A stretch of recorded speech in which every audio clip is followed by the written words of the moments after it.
Okay, good afternoon and welcome to the Real Me, Chapter 17. We're starting a new part of this book. This is, I think, the third or fourth part of this book. It goes from Chapter 17 to Chapter 22.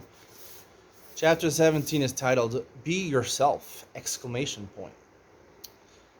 Um, and continuing with the theme of what we talked about in the last couple of chapters, the idea not just that it's important to feel exalted, to feel special.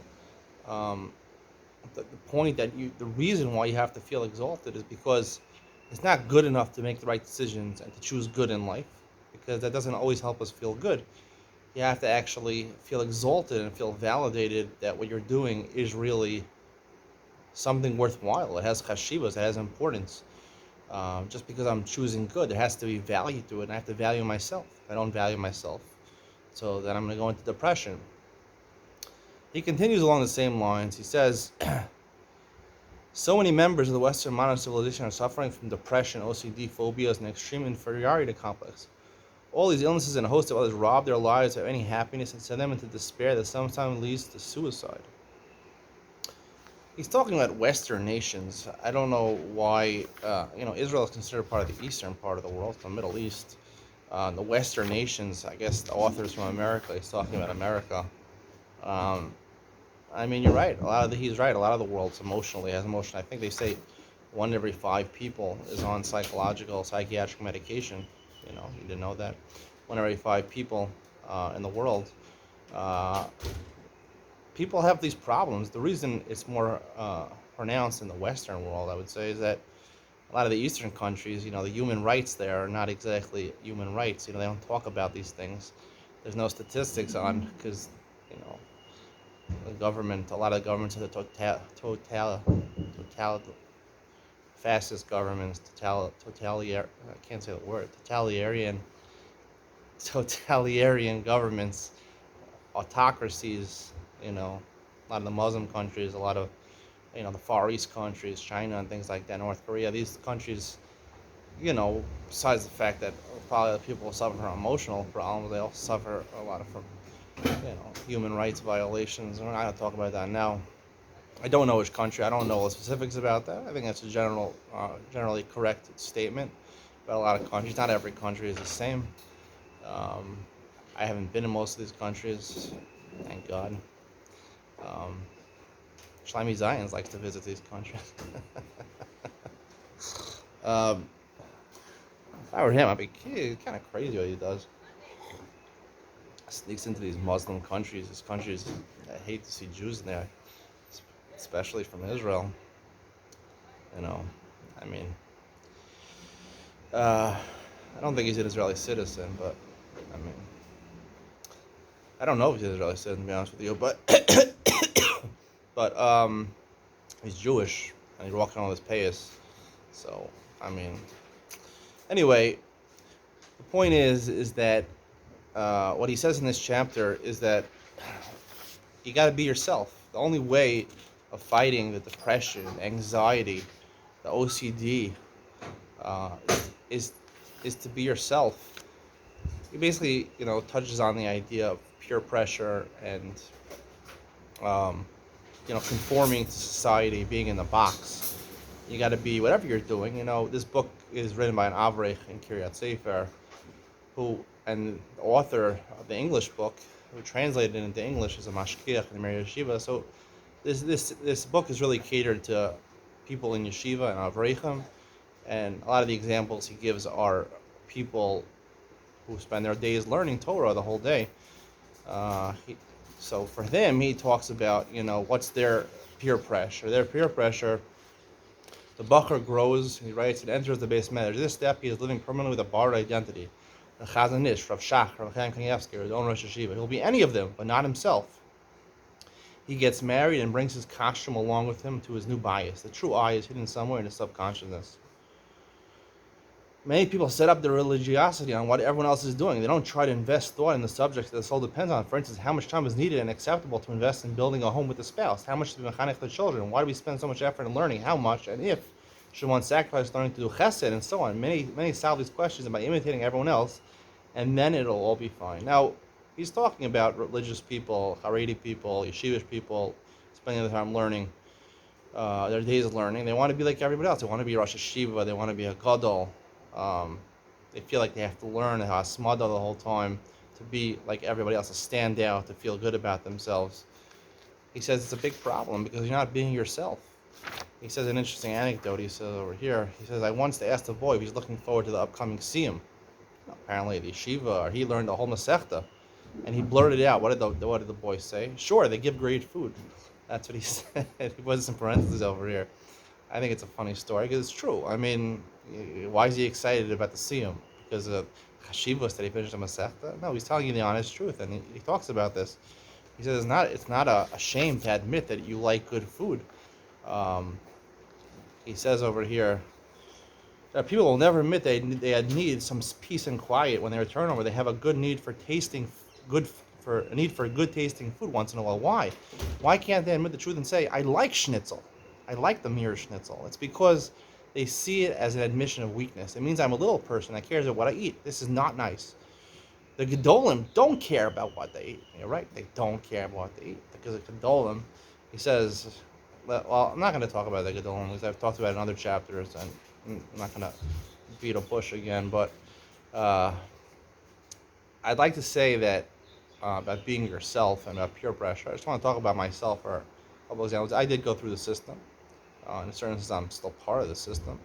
I mean, I'm not really part of the system because I'm a maverick, I'm a rebel, sort of. I mean, I'm still part of the Haredi society, but, I honestly believe that in Israel, only Haredi culture only exists really in Israel. We had a cousin over from my wife's family who came for Shabbos. He lives in Jackson, actually, which is right next to Lakewood. He learns in Lakewood, Yeshiva community there in Lakewood, which is the predominant Jewish community, Yeshivish community in America. And he was telling, I asked him and his wife, I said, they allow Mordechai Shapiro over there? He was incredulous. His wife was incredulous. You ever been in Lakewood? I said, no, I've never been in Lakewood. I know people that are from Lakewood. Basically, the question I was asking was whether Das Torah has an effect on the whole community, where you're not considered yeshivish unless you listen to Das Torah. And Das Torah, the predominant Das Torah that is America, is from the yeshiva of BMG, Beis Medrash Gavon in Lakewood, with the Rosh Yeshiva. I would say that's the Das Torah of America, predominantly.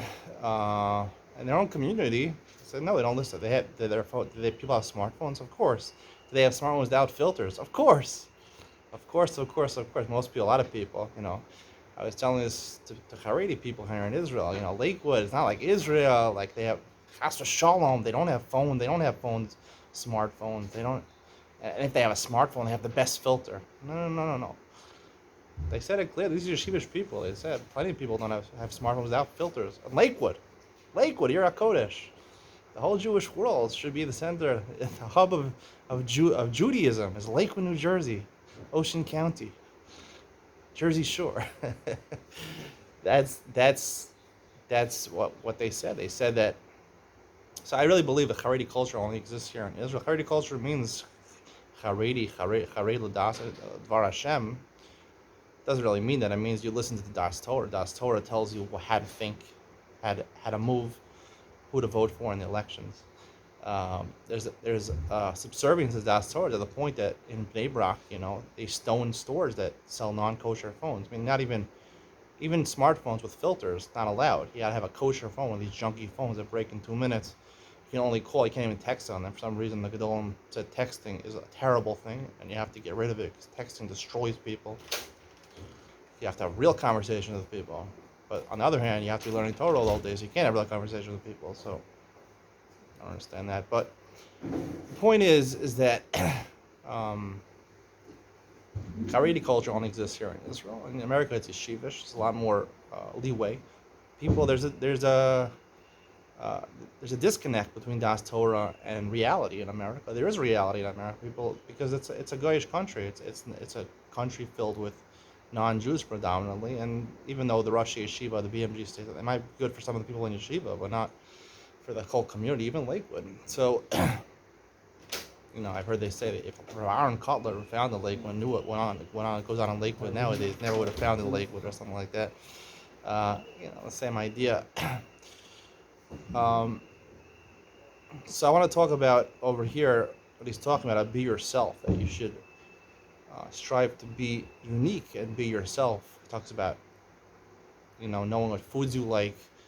Um, what do you do in yeshiva to differentiate yourself in yeshiva? So I think there's like a dead end over here. He's saying be yourself in yeshiva, learning all day. I think that's the problem. The problem is that everyone's supposed to be learning every day, all day in yeshiva.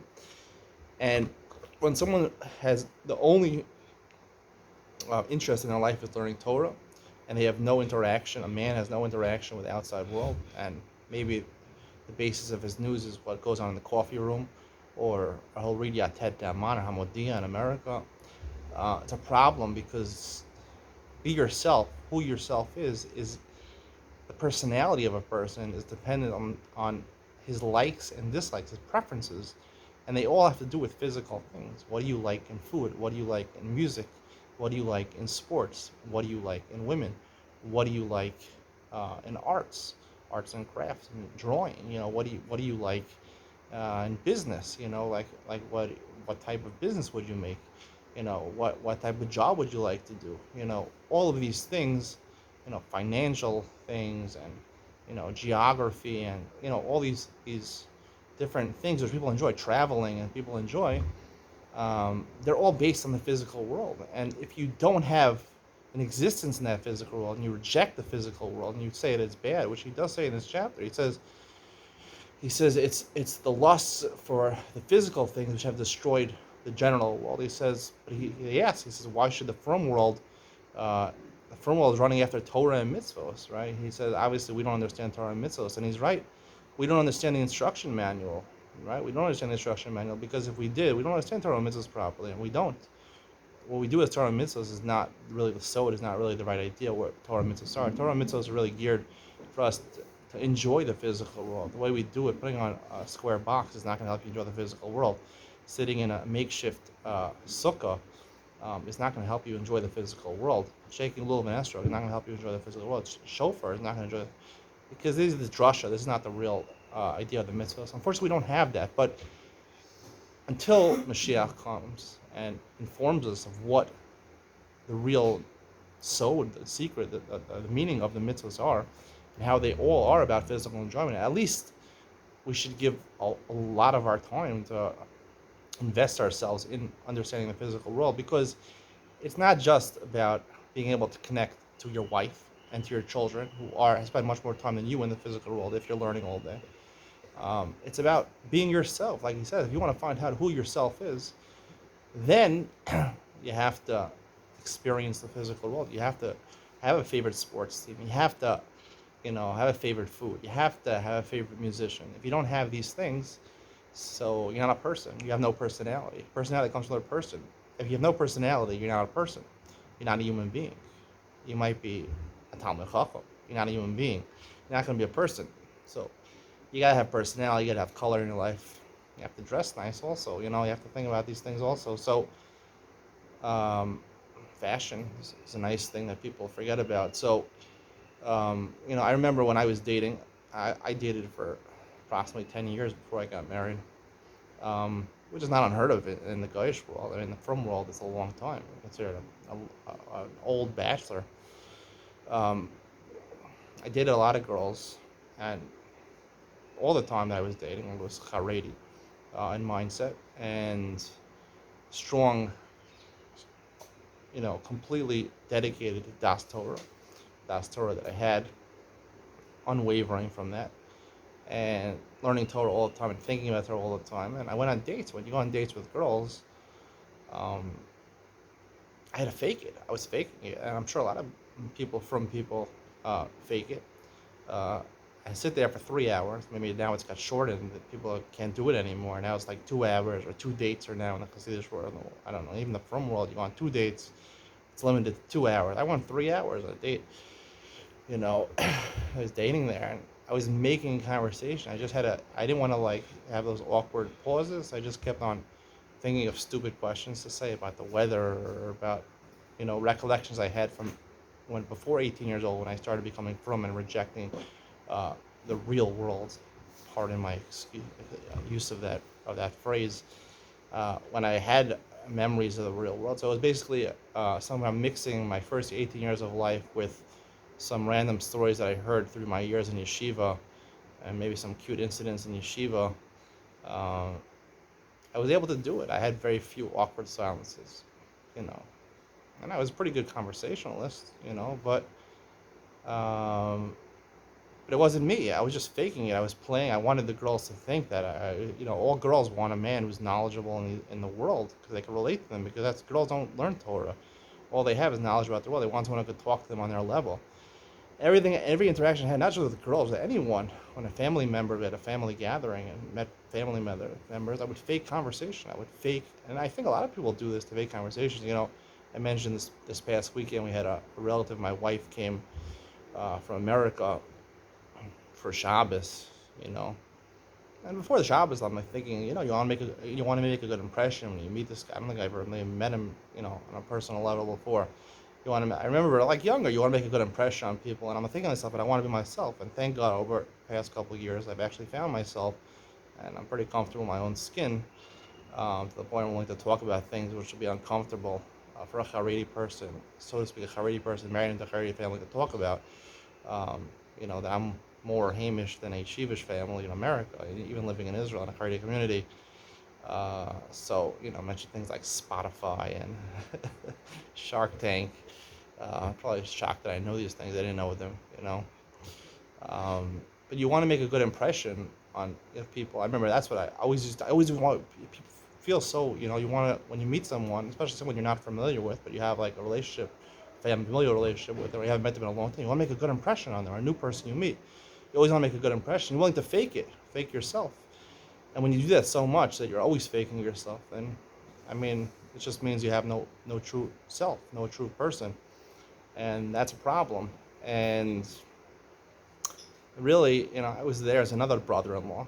They have other brother-in-laws in the family that are only learning Torah all day. And, I'm watching these brother-in-laws trying to make conversation with this other cousin of mine. It's also their cousin, because it's from the wife. And, these same brother-in-laws who come to other Shabbos meals and won't say a word, they take a sefer and learn the whole time. They're trying to put on an impression, in front of their wives, because it's a family, their wife's family. Oh, yeah, I remember this when I was younger, yeah. One of my brother-in-laws is like, we're talking restaurants. He's like, they really only have one decent restaurant, Flashik restaurant here that has a good Haredi Hechsher, Entrecot restaurant in Jerusalem. So one of my brother-in-laws, he's like, yeah, Entrecot, that's where the poor people go. He says, how do you know someone's poor? They go to Entrecot. I said, well, that's the most expensive place to go. I said, what? And someone who's, I love that people start talking about like they know the world so well. This guy who never goes out to eat. He hates even spending a penny. And it's funny that he says that. I'm like, I hear that. I'm like, and where? The rich people, they go to Ari's Pizza? Ari's Pizza, it's a popular pizza store here. It just shows that people are just making up and they say the stupidest things, just to feel in place. I'm sure this other relative from America probably said a lot of things just to put on a show, to show who he was. I was asking him, he's putting on a show like he's yeshivish, and he's frum, and he's a Shoel Meshiv and some yeshiva. And then I asked him, you know anything about sports? I said, LeBron James is. He says, what? Have I heard of Michael Jordan? I said, okay, you got that question right. Who won the NBA Finals this year? And then he started to get more serious. Like, is it okay for me to say these things? Finally, after a couple of minutes, he admitted, yeah, the Golden State Warriors. Who did they beat? Oh, you're getting the Celtics. And then I was getting more personal, more personal questions. I think the conversation ended at that point. I don't think he wanted to show how much he knows about the secular world, and I think a lot of people in America in the yeshivish community know a lot about the secular world, and they know who the MVP of the finals was. So this is just the way it is. People are always putting on a show. I believe the biggest problem is just relegating yourself to always being in learning. If you go into the business world and you work, if you live in America, um, you live in a more open-minded place. Uh, you'll be able to integrate. You'll have more of a personality. You have to develop your personality. I love how the author says, "Be yourself." I don't know the original author in Hebrew what he wrote, but "Be yourself" is the title here of this chapter. The only way to be yourself is to invest in your likes and preferences in the physical world. And if you don't have a lot of experience in the physical world, and you don't have Google, and you don't have Wikipedia, and you don't invest money and time in the physical world to enjoy yourself, for the purpose of enjoying yourself for you, you will not have a self. You will not have a personality. You will not be a person. You will not be a human being. You will be a Torah scroll without a person in there. You'll be a robot. You'll be, you'll be Tesla's, Elon Musk's new robot coming out, the humanoid. The humanoid also knows Shas. You know, he's not a person. He's not a human being. The only thing that separates us from robots is our personality, our human side, and that has to be developed and cultivated. That's the only thing above artificial intelligence is your personality, your person. That's what makes an ish a person, a man. So if you want to be that, um, he's going to try to explain in the coming chapters how to get there.